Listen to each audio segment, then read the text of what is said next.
I'm sure we've all either experienced or have heard of the term hangry, where we haven't eaten in a while and we start to feel irritable, maybe getting even a little bit aggressive. Well, hangry is only a small example of how what we eat can affect us mentally. But on an even larger scale, think about this. What if the food that you're eating can cause you to be more inclined towards aggressive and even violent behavior? Our brain is made up of multiple pillars that allows it to function properly. One of those pillars is food, which is vital to brain health. Through hours of research regarding the brain, diets, and aggression, I have obtained valuable knowledge on this controversial theory. Today, I aim to persuade you that what you eat or what you aren't eating can cause you to be inclined towards more aggressive or even violent tendencies. I'll be discussing some essential facts regarding the brain while making connections between diet and aggression, and then bring to light the opposing viewpoint. The food that we eat can cause us to be more inclined towards aggressive or violent tendencies. In the brain, emotions originate in the limbic system and the prefrontal cortex. Within these, there are these things called neurotransmitters, which are chemicals that regulate mood, emotions, reactions, and physical movements. In short, they are the building blocks of basic human behavior. The two key neurotransmitters are serotonin and dopamine. Serotonin is the well being hormone that brings us happiness. Too little can lead to depression, and too much leads to shakiness and fevers. Similarly, dopamine is the happy go lucky hormone that affects the reward and pleasure centers of our brain. Too little can also lead to depression, but too much can lead to reckless and driven behavior. While we do produce these chemicals naturally in our brain, we also get them from a lot of the foods we eat. Serotonin is found in things like potatoes, milk, chickpeas, and seeds, while dopamine is in more high protein foods like beef, chicken, and eggs. In the case of dopamine, maintaining a diet that's high in these kind of foods could put could pose detrimental effects of recklessness and increased aggression. Along with neurotransmitters, our brains also need various vitamins and minerals to function properly. For instance, omega-3 fatty acids are essential for brain health as well as mood regulation, and they're found in things like oily fish and eggs. However, the effects of omega-3 are hindered by trans fatty acids. Trans fats are found in fast food, margarine, packaged products, really the kind of things that we think of as junk food. This type of diet is really common in areas that are plagued by poverty, as that's what they tend to usually only have access to. And it's also known fact that violence and crime rates are higher in areas that are plagued by poverty. Therefore, this allows us to ask the question, is it a coincidence that areas with high poverty and crime rate only have access to unsubstantial and unhealthy food? To explore this, we need to look more into trans fats and malnutrition. So malnutrition means just to not get enough nutrients into your diet, and if left untreated, it can have physical and mental disabilities as a consequence. An example of malnutrition is childhood food neglect, where a child is not given regular meals and is made to go hungry. In a study conducted by US Census workers, participants were given a psychiatric interview to collect data on childhood food neglect and interpersonal violence. Through questions regarding their mood, anxiety, and personality, they cross-examined the results from those with CFN to those without CFN and found a clear correlation between malnutrition and aggression. Individuals who reported having frequently gone hungry during childhood were significantly more likely to report having started a lot of fights, injured someone in a violent altercation, used a weapon in a fight, or physically hurt another person on purpose.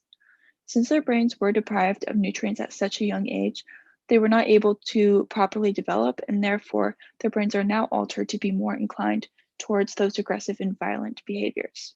So far, we've slowly looked at the proof of this theory. However, to fully understand it, we also need to look at the opposing viewpoint. So there is a limited number of reputable research that has been done on this theory through studies, so it is pretty easy to refute. There have been multiple studies done to attempt to prove the connection between diet and aggression.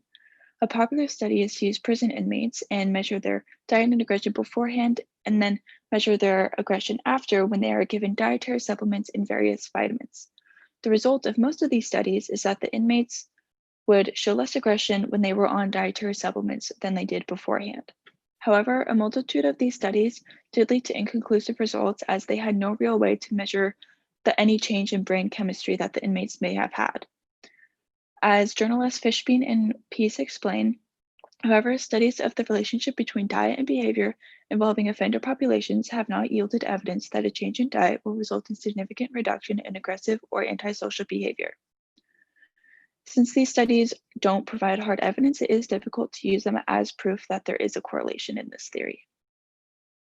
In addition to the majority of the studies being inconclusive, it also cannot be completely accurate to claim that areas with high poverty rates have also increased crime solely due to their diets.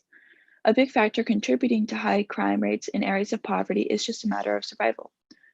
People will do whatever they need to survive, and while their diet can contribute to poor and unclear thinking, people will do whatever they feel is necessary for their survival. Therefore, it is difficult to say whether or not malnutrition can play a role in this consequence. In addition to questionable evidence, the overall theory of diet being associated with increased aggression is a very controversial topic. Journalist Carol Pogash explains in the SF Gate newspaper that there's a lot of skepticism about the theory that stems from reports of prisons adapting to an anti-crime diet to have inmates be less aggressive or violent. Former San Francisco police officer Dan Weitz brought a lot of controversy to this theory when he claimed that his diet, high in trans fats and inadequate nutrition, caused him to murder the city's mayor. This has made way for increased doubt as to whether or not there are credible studies or sources that can prove there is a connection between diet and aggression. While there may be a lack of credible sources to prove any clear connection, this theory is being more and more researched and more credible evidence is being found. Some studies may be doubtful, but hard scientific facts are difficult to dispute. It is proven that trans fats prohibit the absorption of omega-3s in the brain. It is also proven that omega-3s reduce aggression and aid in regulating neurotransmitters. In an article by Artemis Simopoulos regarding the evolutionary aspects of diet, he states that Western diets have a ratio of 10 to 1 omega-3s in the brain versus in the past when we had a 20 or 25 to 1 ratio of omega-3s. This indicates that our current diets are deficient in omega-3s in comparison to the diets that humans were evolving on. Therefore, this deficiency can explain why some people feel more irritated and why aggression rates are spiking. While it may not be completely accurate to claim that what we are eating is causing us to be more inclined towards aggressive tendencies, it is true that malnutrition plays a vital role in our brain development. It's proven that people who experience childhood food neglect, have poor mental health, are more inclined towards aggression and violence, and are more likely to abuse substances. The brain relies on a constant supply of nutrients from our food to function properly. No food means no nutrients, which leads to a dysfunctioning brain. To ensure a properly functioning brain, it is pertinent to supply it with essential nutrients from whole and healthy foods. Eating prepackaged meals and fast food too often can lead to poor brain functioning and aggressive behavior.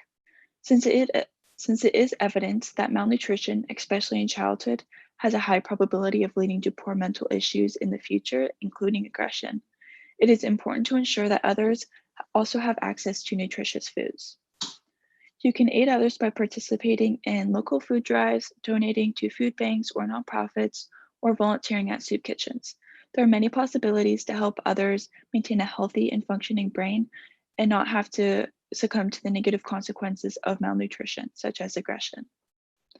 Today, I have attempted to persuade you that what you eat or what you don't eat can cause you to be more inclined to aggressive or even violent tendencies. The brain relies on a constant supply of nutrients and neurotransmitters to function and develop properly. Neurotransmitters, omega-3s, and nutrients are vital to brain health as well as mood regulation. A depletion in any one of these can cause someone to be more inclined toward aggressive behaviors.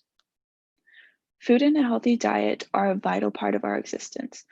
However, we often neglect how the food that we're eating can affect us mentally rather than just physically. Therefore, knowledge on this topic is essential to our health and can aid us in helping others